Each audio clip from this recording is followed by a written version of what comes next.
Agradecemos a Dios por su presencia en medio nuestro. Amén, hermanos. Y pensaba anoche, bien tardecito, decía que qué cosa más maravillosa es la palabra de Dios, ¿no? Cuando uno lee la palabra de Dios, se ve reflejado. Para eso está. La palabra de Dios nos desafía, nos muestra en realidad quiénes somos nosotros, qué nos pasa por adentro. Y uno cuando lee la palabra de Dios, como dice la misma palabra, que debemos escudriñarla, es como un espejo, ¿no? Que nos muestra en realidad quiénes somos, por dónde andamos, qué nos falta, hacia dónde nos dirigimos. Y vamos a pedirle hoy a Dios que Él nos hable de una manera especial y que nos muestre como en un espejo, en realidad, qué nos está faltando y qué necesitamos. Miren, hermanos, cuando nosotros hablamos de la iglesia primitiva, ¿no? Generalmente se habla mucho y es un lugar donde vamos como una fuente a beber, ¿no? Tomamos Hechos de los Apóstoles o las cartas pastorales, todo el Nuevo Testamento, nos habla de la iglesia primitiva.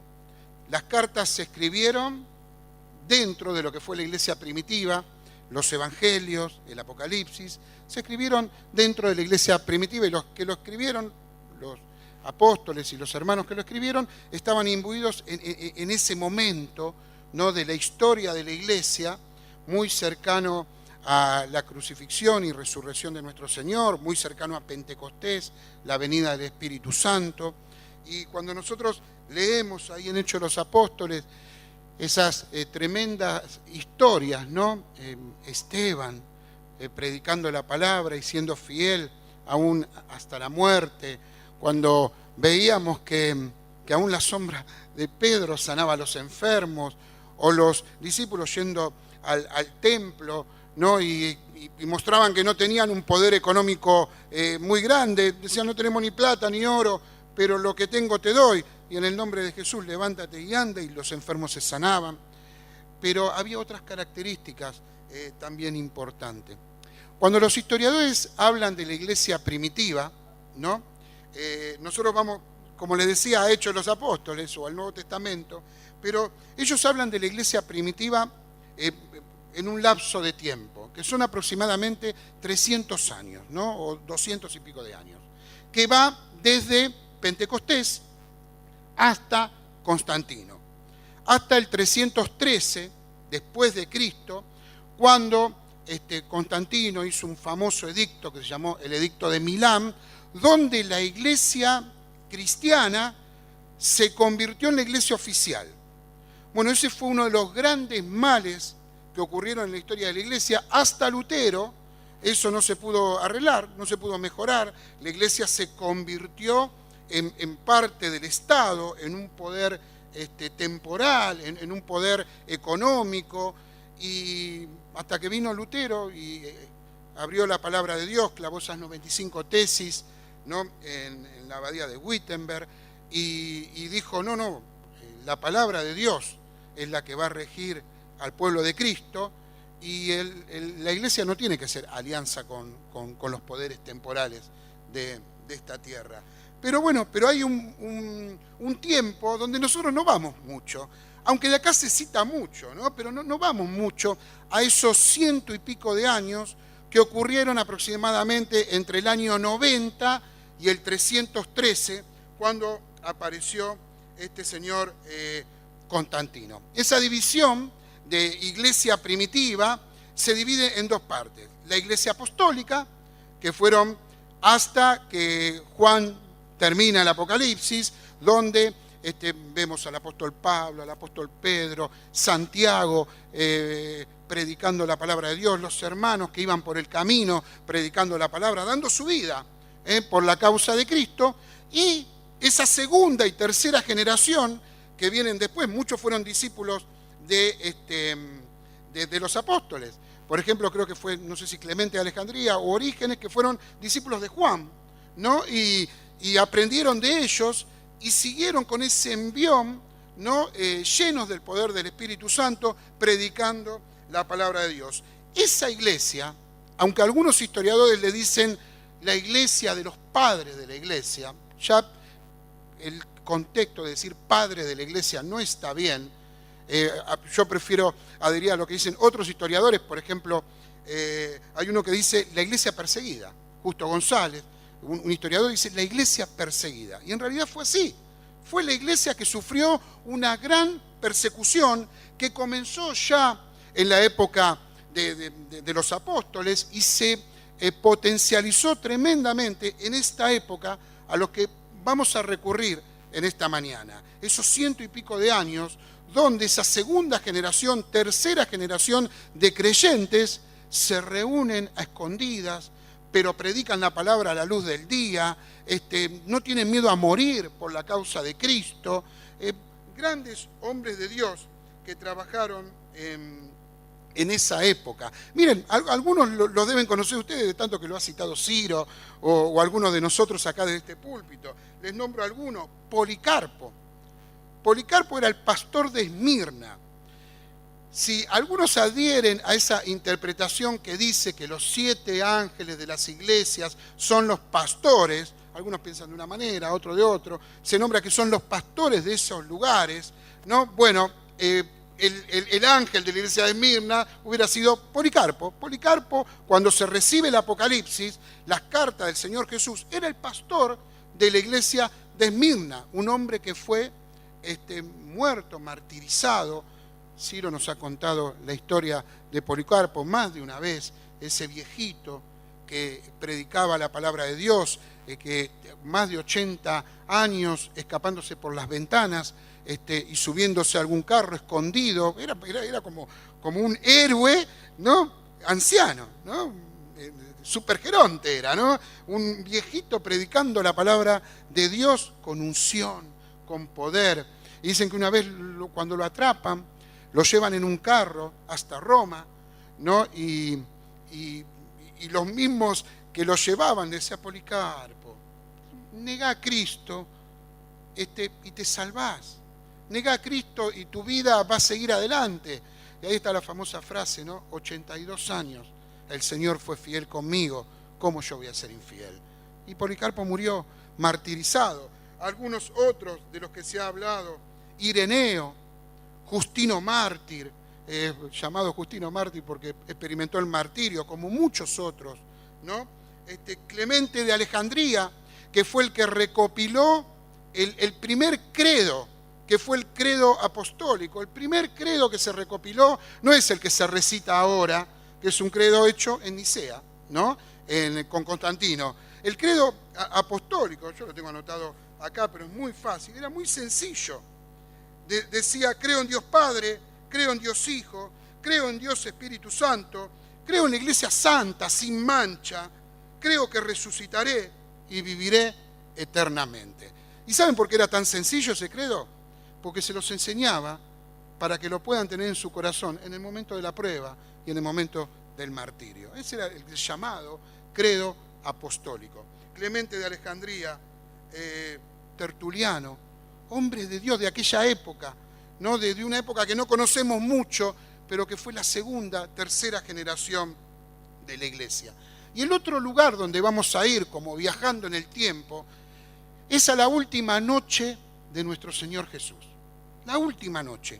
Y vamos a mirar en el Evangelio de Juan, porque el Evangelio de Juan es el que quizás la pinta con colores más detallados, esa última noche. ¿Por qué? Porque Juan estuvo ahí. No se perdió nada Juan. Hasta estuvo a los pies de la cruz. Juan fue el que recostó su cabeza en el Señor en esa última noche. Y uno cuando lee, anoche tomé el capítulo 13 hasta el 15 y lo leí 2 veces de corrido, esos 3 capítulos, y me impresionaba los detalles, ¿no? Los detalles que muestra Juan, el discípulo amado. Y de las cosas que dice Juan, ¿no? Que esa noche que Jesús fue crucificado, él no se dedicó a explicar básicamente la doctrina cristiana. Él ya había hablado y luego vendrían las cartas, las epístolas, para explicar la palabra de Dios y sentar la base doctrinal. Tampoco él se puso a explicar detalles, hubiera sido lindo quizás, sobre los últimos tiempos, no tendrías tanto trabajo, ¿no? Sobre Daniel, Apocalipsis. Si Jesús en esa noche hubiera explicado, miren, esto va a ser así, así. No, él no se dedicó a eso.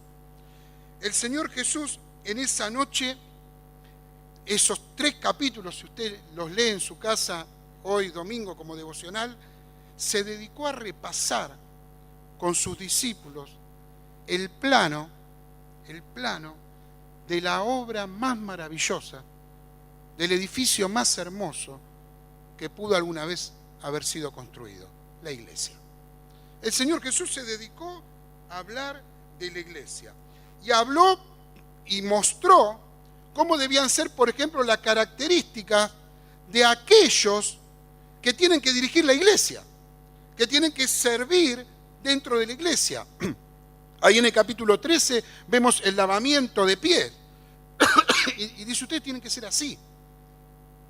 Servir con humildad al Señor. Y también habló a los miembros de la iglesia cómo debían ser. Vamos a abrir la palabra de Dios en el Evangelio de Juan.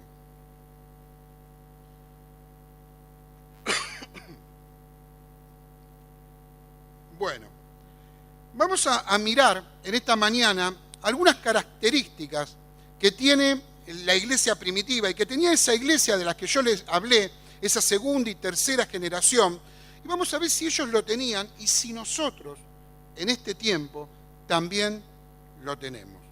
Una de las características que Jesús habla en esa noche es que la iglesia de Jesucristo, ese tremendo edificio que el Señor iba a edificar, Él dijo, yo edificaré mi iglesia. ¿Amén?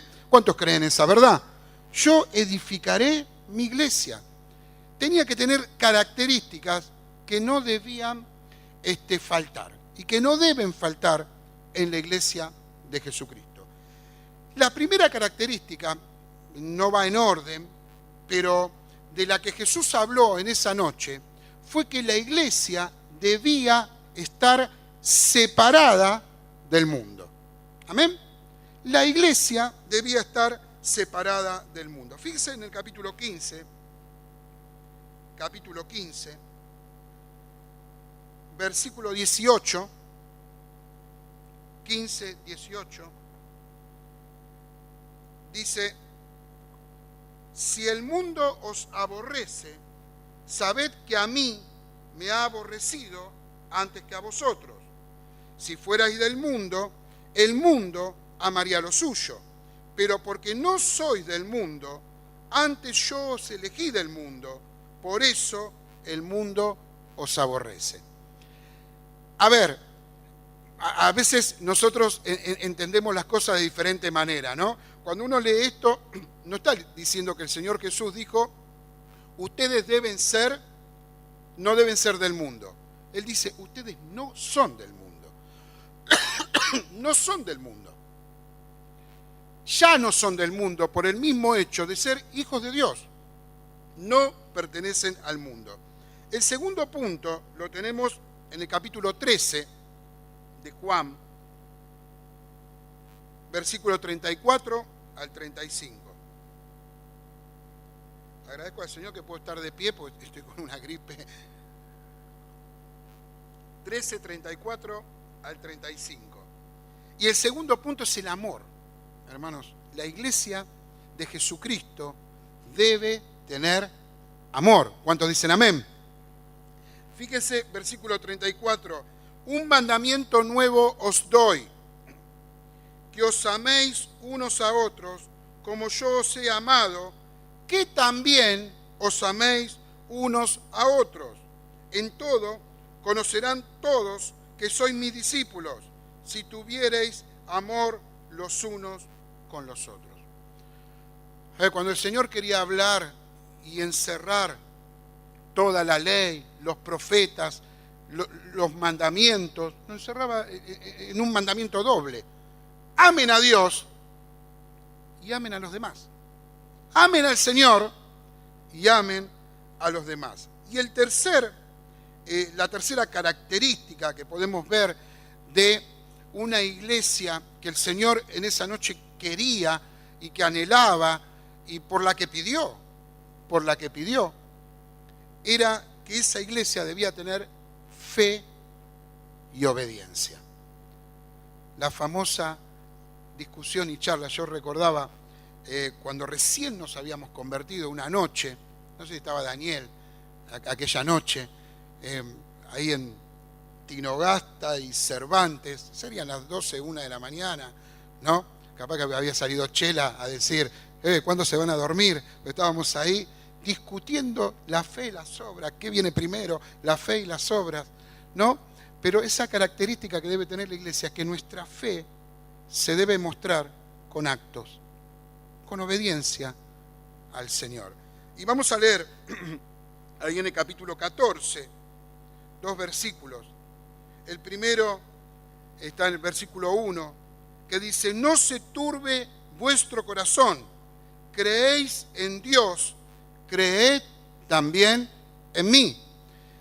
¿Cómo debe ser una iglesia llena del Señor? Una iglesia de fe, una iglesia que crea en el Señor Jesucristo, que le crea al Señor Jesucristo. Lo segundo lo tenemos en el versículo 23. Respondió Jesús y le dijo, el que me ama, o sea, el que cree en mí, dice, el que me ama, el que cree en mí, mi palabra guardará. Que dice, si vos me amás, dice el Señor Jesús, vas a guardar mi palabra. Si vos decís que tenés fe, que has creído en el Señor Jesucristo, que un día levantaste la mano y dijiste, yo quiero convertirme, yo quiero seguir al Señor, ¿no? Si lo hiciste sinceramente y de corazón y el Espíritu Santo vino a morar en tu vida, la palabra de Dios vas a guardar. La palabra de Dios va a ser tu regla. Vas a obedecer al Señor y vas a vivir una vida de santidad. Dice, mi palabra guardará y mi Padre le amará y vendremos a Él y haremos morada con Él. En 4 palabras, la historia de nuestra vida. Amén.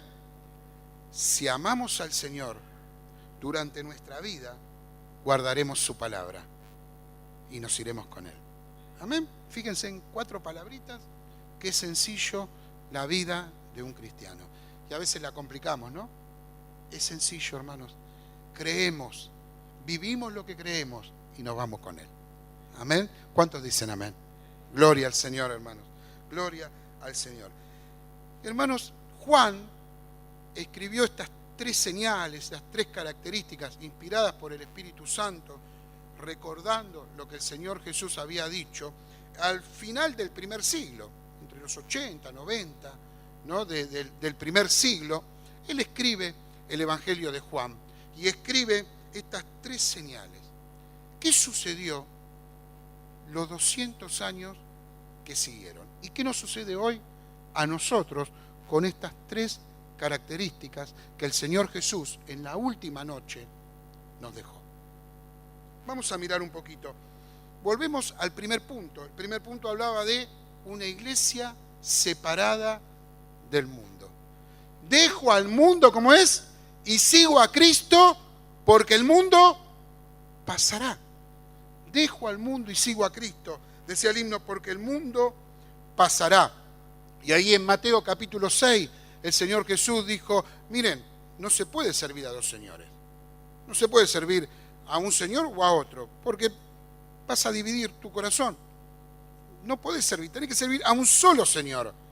O sea, no puedes ser del mundo, como se decía antes, ¿no? Yo me acuerdo que se escuchaba mucho cuando recién me había convertido, son del mundo, ¿no? Y los cristianos decían, nosotros no somos de este mundo. Si lo contaba una vez la del cementerio, no la voy a contar, esos jóvenes que estaban en el cementerio, ¿no? Que no somos de este mundo y salieron todos corriendo. Pero, hermanos, esa frase, aunque quizás no era la adecuada para andar diciéndole a la gente, porque la gente no iba a entender del mundo, no del mundo, pero nosotros sí tenemos que entenderlo. Nosotros no somos del mundo. Estamos en el mundo, pero no somos del mundo. Nuestros parámetros no son los del mundo. Nuestros fundamentos no son los del mundo. Nuestro objetivo no es el del mundo. Nuestro norte no es el del mundo. Nuestro Señor no es el Señor del mundo. ¿Cuántos dicen amén? Nuestro Señor es el Señor Jesús. Y ellos lo tenían claro. Hermanos, jamás, pero jamás la iglesia primitiva hubiera aceptado la amistad con el mundo. Jamás lo hubieran aceptado. Y hoy en muchos de nosotros, esa frase, no ser de este mundo, nos queda más en la teoría que en la práctica. Si nos preguntaran, ¿vos sos del mundo? Diríamos, no, ¿cómo? Yo voy a ser del mundo. Yo no soy del mundo, soy cristiano. Sí, en teoría. ¿Y en la práctica? ¿Qué guía tu vida? ¿Qué guía tu familia? ¿Cuáles son los fundamentos con los que te manejas en tu trabajo? ¿En dónde depositas tu fe? En la práctica, ¿somos o no somos del mundo? La iglesia primitiva tenía claro que los fundamentos y valores que ellos tenían no tenían nada que ver con los del mundo. No tenían nada que ver. ¿Que fueron perseguidos por eso? Sí, hermanos, fueron perseguidos por eso. ¿Que se los llamó locos? Sí. Pero ellos vivieron vidas dignas de imitar por nosotros. Ellos eran hombres de los que habla el escritor de Hebreos.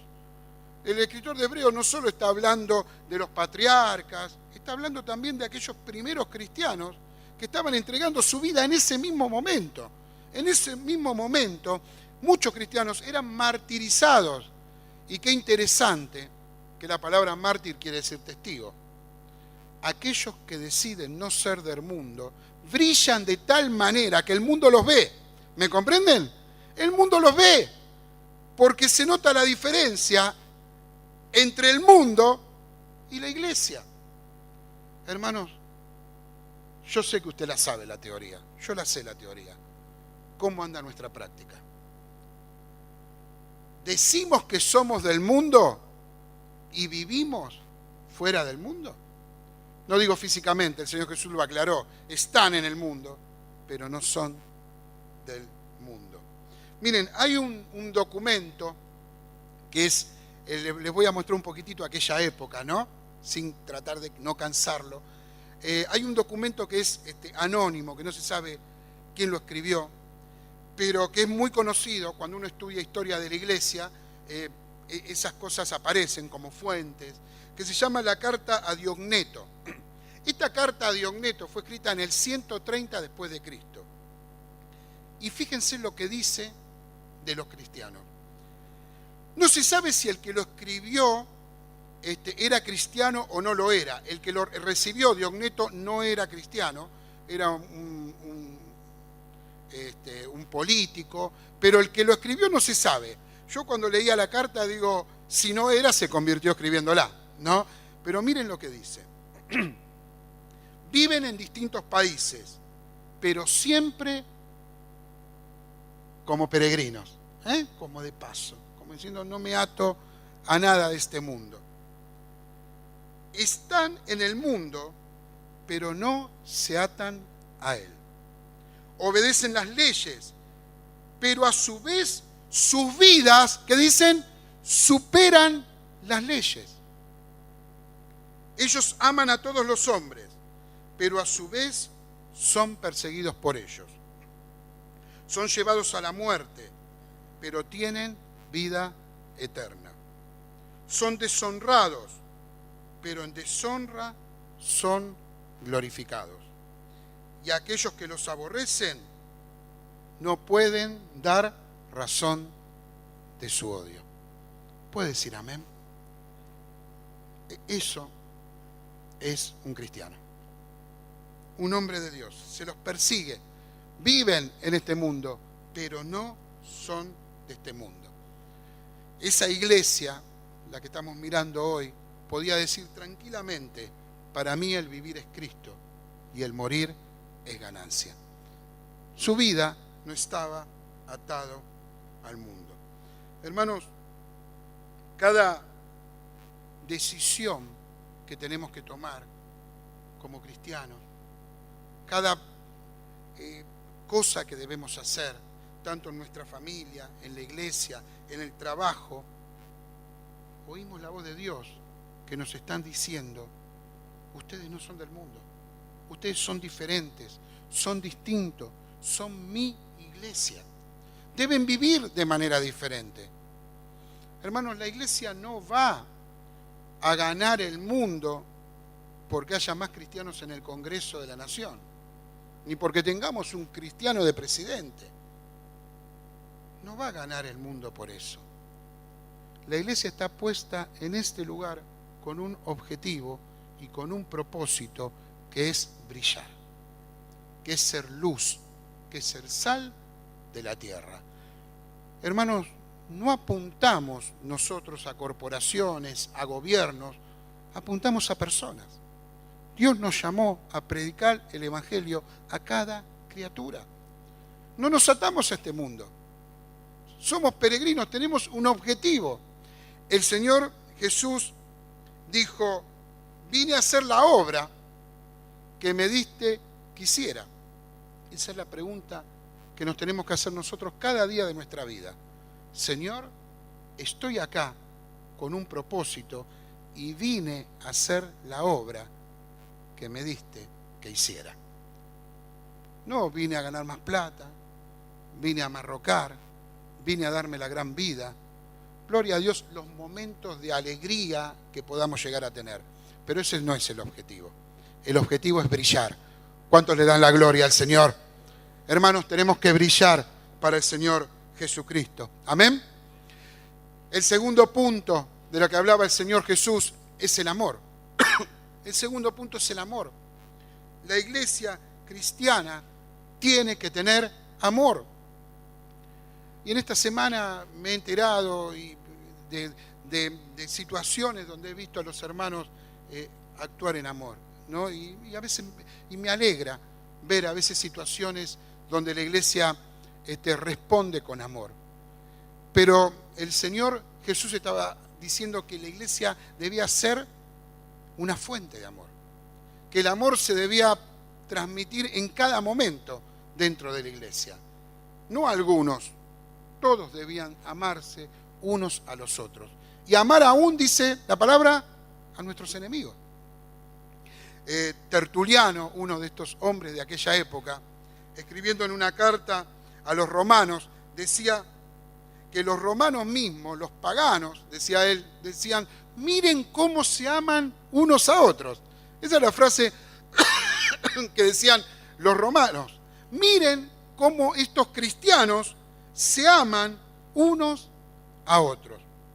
Fíjese ahí, el Señor Jesús lo que había dicho en el capítulo 13, versículo 34, un mandamiento nuevo os doy, que os améis unos a otros. Hermanos, ¿qué está diciendo acá?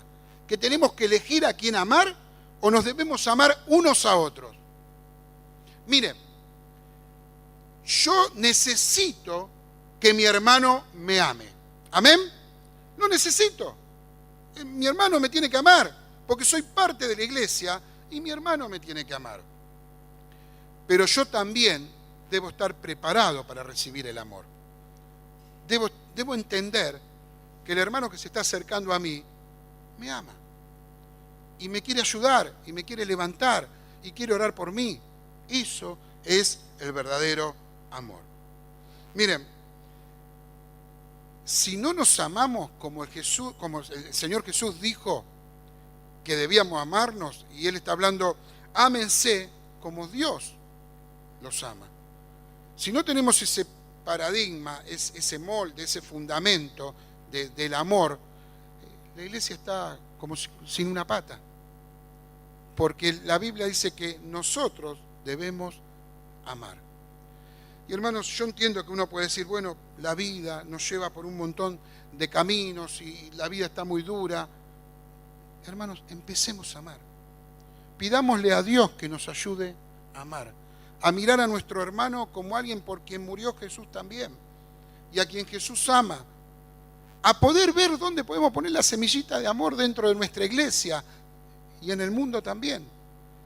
Señor, ¿de qué manera puedo mostrar esta semana el amor que tú me diste? Me entero de algo, no voy a esperar que lo haga otro, voy yo. Si un hermano está en problemas, voy yo. Hay otro libro que se lee mucho cuando se habla de historia de la iglesia, que es la historia eclesiástica de Eusebio, ¿no? Eusebio escribió la historia de esos primeros años de la iglesia. Y dice que Eusebio, que en esos primeros años hubo una gran enfermedad, fue una peste, no como las pestes de la Edad Media, hubo una gran peste en Roma. Y mire lo que decía Eusebio: cuando una enfermedad fatal inundó el mundo entero durante el tercer siglo, los cristianos eran los únicos que cuidaban a los enfermos. Los cuidaban aunque corrían peligro de contagiarse ellos mismos. Mientras los paganos, dice Eusebio, echaban a la calle a los enfermos, los cristianos los recogían y los cuidaban. Amor. La iglesia de David Wilkerson, allá en Nueva York, hoy a la mañana estoy leyendo un libro del pastor que sucedió a David Wilkerson en esa iglesia, el hermano Conlon, y él cuenta un poco cómo vive la iglesia, ¿no? Y recuerdan el 11 de septiembre del 2001, el día de las Torres Gemelas, y cuando este pastor llegó a la iglesia y vio a la congregación, la congregación espontáneamente se había unido en oración. Dice que él llegó y vio a todos los hermanos llorando, abrazándose, algunos preguntando por qué pasó esto, y justo la iglesia esa no había tenido una profecía sobre que algo así iba a pasar. Y dice que este pastor dijo: hermano, paremos de llorar y hagamos.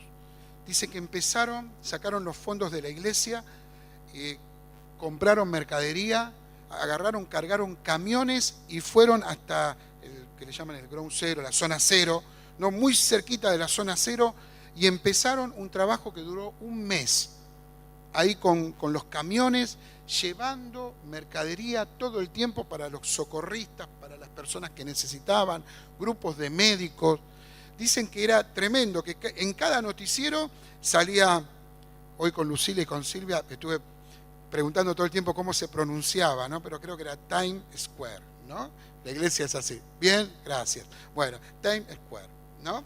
La iglesia esa de Nueva York.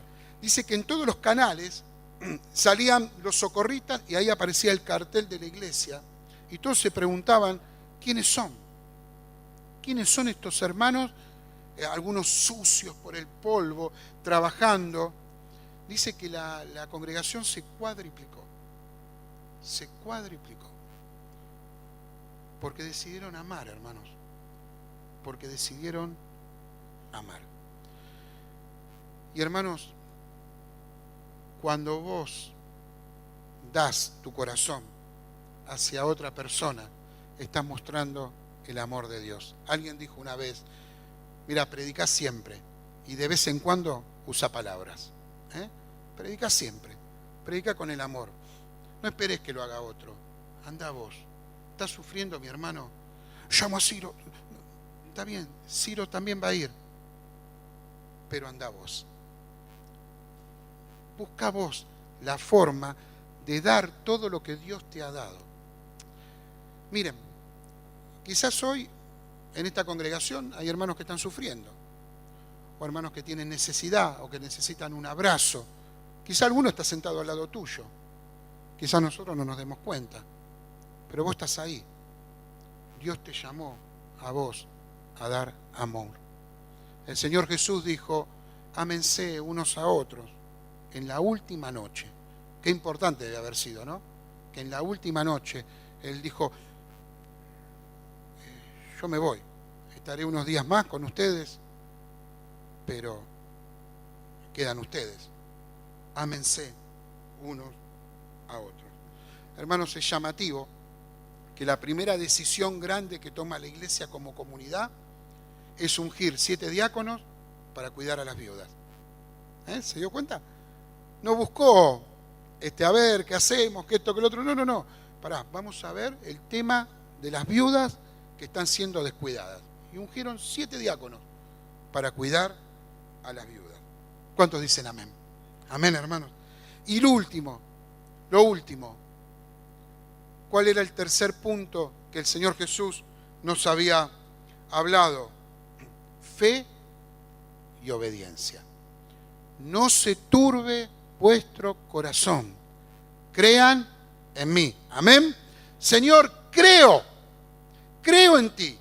Creo en tu poder, creo que me salvaste, que moriste por mí en la cruz del Calvario, que resucitaste al tercer día, que estás sentado a la diestra del Padre, que vas a venir a buscar a tu iglesia, lo creo todo. Y después el Señor dice, el que me ama, guarda mi palabra. Lo que cree, lo vive. Amén. Creo todo eso, pero lo demuestro con mi vida. Tengo fe, y porque tengo fe, vivo en santidad. ¿Cuántos dicen amén? Gloria al Señor.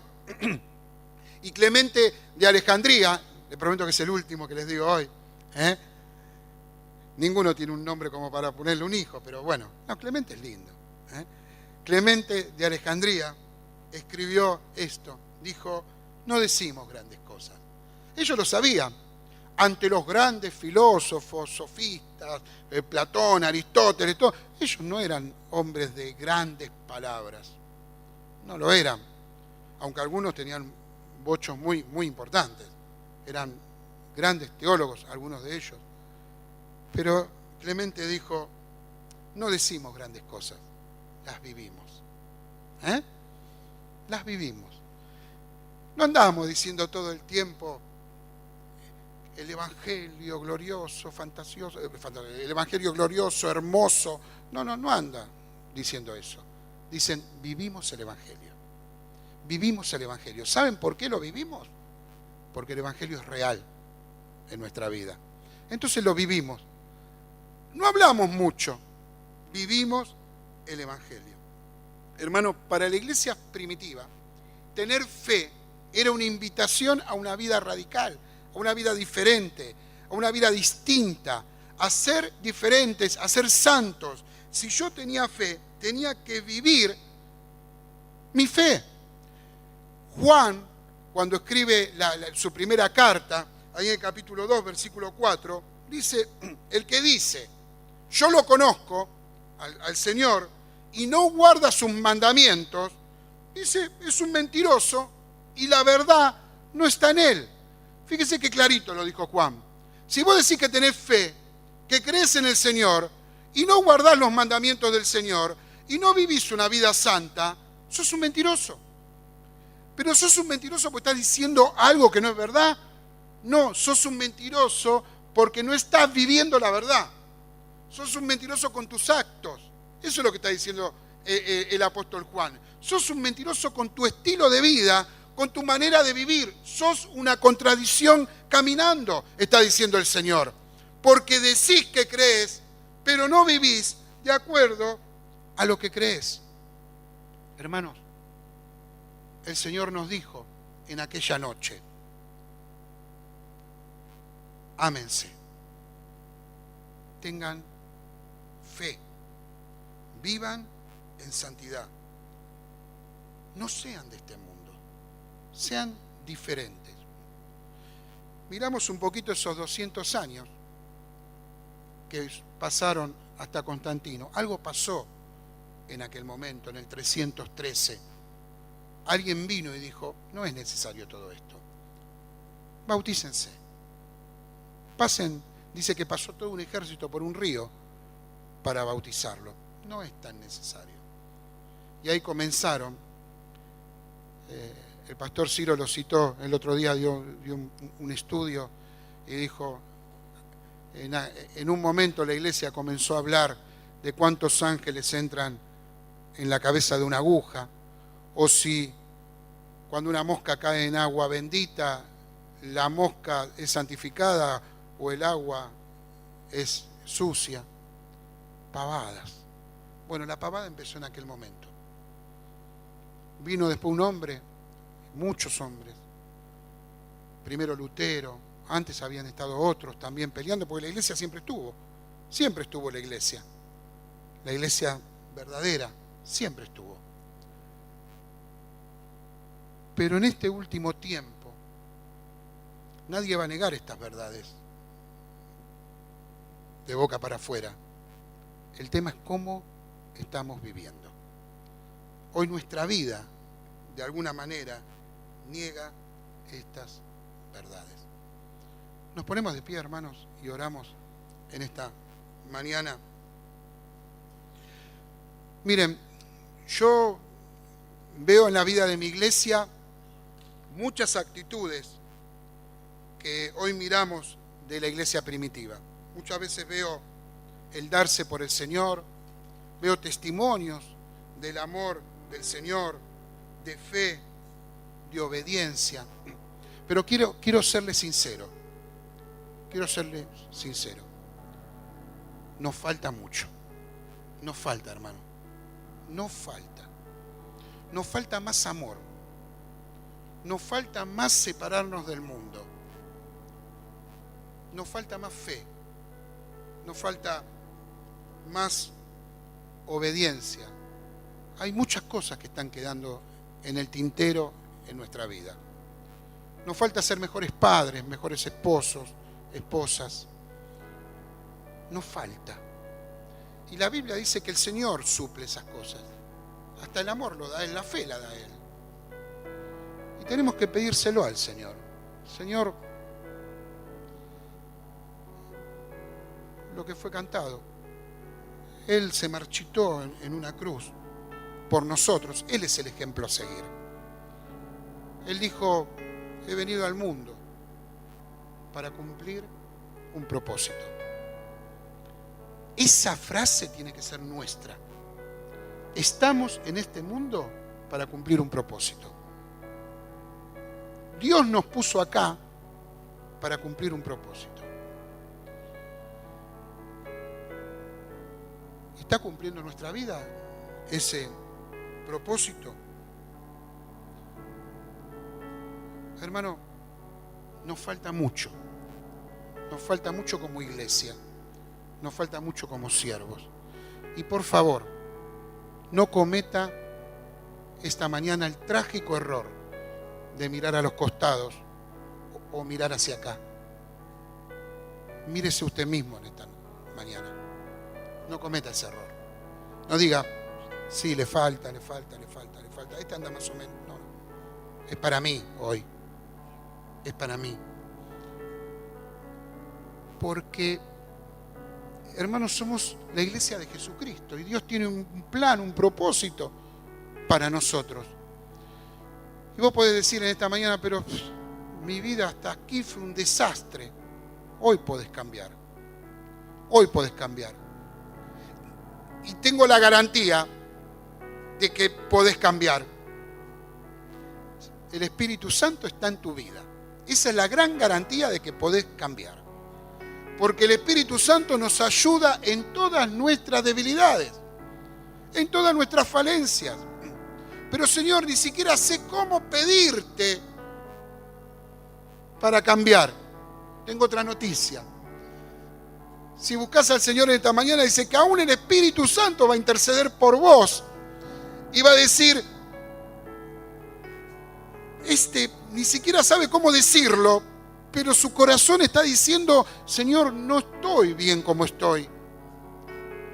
Me estoy dejando pasar el dolor de otros, situaciones en mi vida. Todavía podés ser el hijo de Dios que Dios quiere que seas.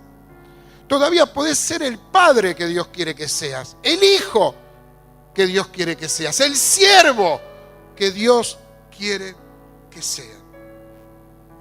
Examinémonos, hermanos. Examinémonos. Y recordemos un poco.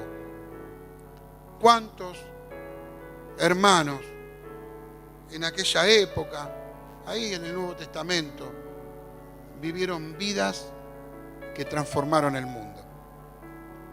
estos hombres, dijeron, trastornan al mundo. Estas mujeres trastornan al mundo. Hay muchos hospitales donde hay gente sufriendo, muchísimos. Hay muchas cárceles donde hay personas sufriendo. En nuestro barrio hay gente sufriendo. Si tenemos a Cristo, mostremos a Cristo. Incline su rostro, hermanos, vamos a orar al Señor. Señor, te damos gracias por esta preciosa mañana que nos das. Señor, gracias porque un día llegaste a nuestra vida, Señor, y nos transformaste y nos cambiaste.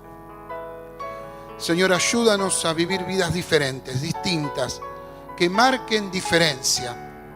Ayúdanos a brillar, Señor, a hacer luz, a que la gente en medio de la oscuridad pueda ver luz, porque ahí están tus hijos, porque esos que caminan por el barrio son diferentes, son distintos.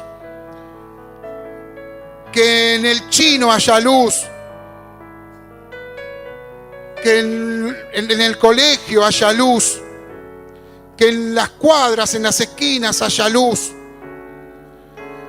que la gente pueda decir, miren cómo se aman unos a otros, miren qué diferentes que son, qué parecido a ese Cristo que predican. Señor, gracias. Gracias por tu vida, Señor. Gracias por el sacrificio en la cruz del Calvario. Gracias, Señor, porque todo lo que nos enseñaste, al lado de tus enseñanzas está el ejemplo de tu vida. Señor, ayúdanos a tener ese sentir que hubo en ti. Ayúdanos a humillarnos de tal manera, Señor, que al llegar a casa, un día tú nos digas, buen siervo fiel, buena sierva fiel, entra al gozo de tu Señor. Señor, ayúdanos a separarnos de este mundo, Señor. Señor, que tu Espíritu Santo nos conmocione, nos moleste, que Él dirija, Señor, hasta nuestro control remoto del televisor, nuestro tiempo, nuestro reloj. Señor, ayúdanos a ser distintos. Ayúdanos a no pertenecer al mundo en la crianza de nuestros hijos. Que otra vez se vuelve a repetir lo mismo. No es solamente lo que le decimos a nuestros hijos, sino cómo vivimos delante de nuestros hijos. Señor, no somos de este mundo. Somos distintos. Somos la iglesia de Jesucristo. La iglesia que un día se va a ir de este mundo. Que tú la vas a venir a buscar. Pero mientras tanto, brillemos. Señor, ayúdanos a amarnos. Señor, estos que están acá son mis hermanos. Son mis hermanos, es mi familia espiritual. Algunos conozco más, a otros conozco menos. Pero ayúdame a amarlos, Señor. Ayúdame a amar a cada uno, Señor, como a mí mismo, dice tu palabra. Señor, y que ese amor se reparta entre todos nosotros, que cada uno de nosotros pueda entender esta gran verdad que debemos amarnos. Que mi hermano es importante para mi vida. Que el bienestar de mi hermano es importante para mí. Que si mi hermano sufre, yo tengo que sufrir con él. Que si mi hermano está feliz, yo tengo que saltar de felicidad con él. Señor, ayúdame a ser como Bernabé, un hijo de consolación. Que si un hermano está caído, yo lo levanto. Y que soy siempre parte de la solución, no del problema. Y ayúdame, Señor, a que esa fe que digo tener se pueda traducir en hechos, en vida. Señor, lo dijiste aquella noche. El que me ama guarda mi palabra. Hoy hay tantas cosas que quieren suplantar a la palabra de Dios. Pero tú dijiste, alcanza y sobra con guardar mi palabra.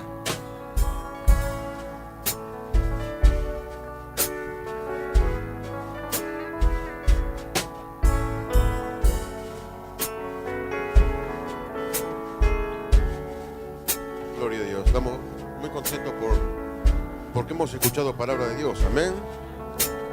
Saben, no se escucha tanto palabra de Dios en este tiempo. No se escucha tanto.